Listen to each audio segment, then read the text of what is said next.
Matapos ang golden performance sa Asian Games, balik Pilipinas na si EJ Obiena. May ulat si Kay Asuncion ng PTV Sport. Narito na ngayon sa Pilipinas ang Philippine Athletics Pride na si EJ Obiena, bit-bit ang kanyang gintong medalya mula sa 19th Hangzhou Asian Games. Ayon sa kanyang ama at Philippine pole vault team coach na si Emerson Obiena, ito ang isa sa mga regalo ng world number 2 pole vaulter sa kanyang sarili pagkatapos ng athletics outdoor season. Ang Asian Games ang huling laro ni Obiena ngayong taon at tinapos niya ito sa pagkuha ng kauna-unahang ginto ng Pilipinas noong Sabado ng gabi sa Hangzhou Olympic Sports Center. Sa pagbabalik bansa ni EJ, tanging hangad ni Coach Emerson ang makabanding ang anak at kalimutan muna pansamantala ang mundo ng pole vaulting. Hopefully, magkaroon kami ng family bonding. Yung talagang outside of the sport.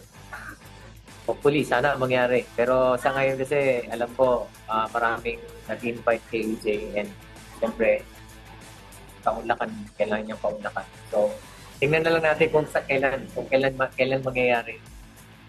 Ayon pa kay Coach Emerson, nahihilig rin ang kanyang anak ngayon sa larong tennis. It's more on the leisure side. Hindi siya talaga yung sa competitive side. Yeah. Mahirap ng maging master ng dalawang sport.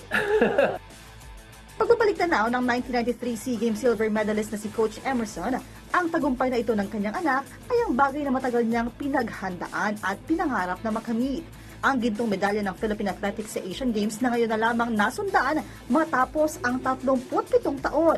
Dahil ito sa kanyang 5.90 meters jump na ngayon pinakabagong record na rin sa men's pole vault event ng Asian. Like 2014, I think.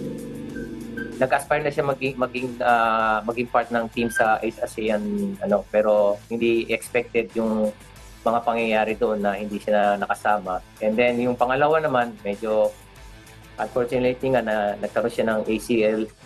So nagkaroon siya may surgery siya, galing siya ng injury. And then ito pangatlo, ito talaga yung na-realize na niya, yung na-fulfill niya yung gusto niya mangyari. Medyo malakas yung pressure ng time yun. So pagkatapos nun, nakatalon si EJ ng 575. What a relief. Dagdag pa niya, September 22 pa lamang ay naroon na siya sa China, bit-bit ang ilang mga equipment na gagamitin ng kanyang anak sa laro. Nasaksihan niya roon mismo ang pagod ng kanyang anak sa mga kompetisyon sa iba't ibang bansa. From Europe, nagpunta siya ng Amerika. And then from Amerika, pumunta siya ng Asia.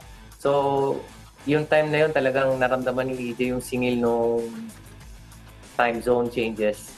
Buti na lang nga, maaga kami nakapunta doon and he was able to at least recover. Wala pang eksaktong petsa kung kailan muli aalis si Obiena sa Pilipinas. Tinapos ng 2023 World Athletics Championship silver medalist na si EJ ang athletics outdoor season ng may 7 ginto, 5 silver at 4 na bronze medal. Kay Asuncion para sa Bayan.